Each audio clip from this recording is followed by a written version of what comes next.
রক্ত নিয়ে হোলি খেলা খেলেছে, কিন্তু এবার সুযোগ এসেছে আপনাদের সামনে। আপনারা জানেন আপনাদের সমাজে সবচেয়ে দামি মূল্যবান যদি কোনো মানুষকে মনে করা হয়, দেশের শ্রেষ্ঠ সমাজ আলেমদেরকে মনে করা হয়, আইম্মায়ে মাসাজিদকে মনে করা হয়, মাদ্রাসার শিক্ষককে মনে করা হয়। কারণ মাদ্রাসার শিক্ষক এই সকল আলেম ওলামা, এই মসজিদের ইমাম কোনদিন গাঁজা খায় নাই, কোনদিন মদ পান করে নাই, কোনদিন সুদ ঘুষের সাথে ন্যূনতম সম্পর্ক বজায় রাখেনি।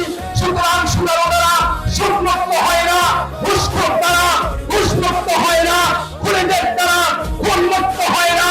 একমাত্র আমাদের দ্বারাই সম্ভব এদেশকে নতুনভাবে মডেল মুক্ত করা। যদি এই সুযোগ হাতছাড়া করেন, সাত পৃথিবী অভিশপ্ত করবে, সাত পৃথিবী আমাদেরকে লাঞ্ছিত করবে, সাত পৃথিবী আমাদেরকে ভৎসনা দিবে। এটা সুযোগ এসেছে নতুন বাংলাদেশ গড়ার, এই সুযোগ হাতছাড়া করা যাবে না। আছেন তো ইনশাআল্লাহ? ভয় করবেন, হেরে যাবেন।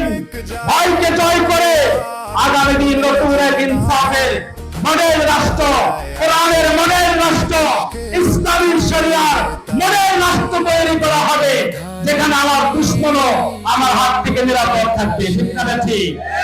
বিএনপির ভাইয়েরা আমাদের কাছে নিরাপদ।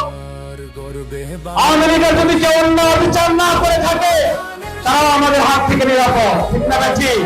হিন্দু, খ্রিস্টান, বৌদ্ধ সকল জাতি আমাদের কাছে নিরাপদ। কারণ আমরা সেই জাতি যে জাতি বিচারের আসনে বসে নিজের ভাইয়ের বিরুদ্ধে রায় দিতে পারে। ঠিক না ঠিক? সুতরাং আগামী দিনে আসুন আমরা সবাই, আরেকটা বিপ্লব বাকি আছে, এটা ভোট বিপ্লব।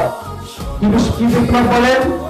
এটা ভোট বিপ্লব, এবং সেটা আগামী 12 তারিখে এই বিপ্লবের মাধ্যমে দেশের সবচেয়ে উন্নত চরিত্রের মানুষগুলোর হাতে আমরা ক্ষমতা হস্তান্তর করবো ইনশাআল্লাহ।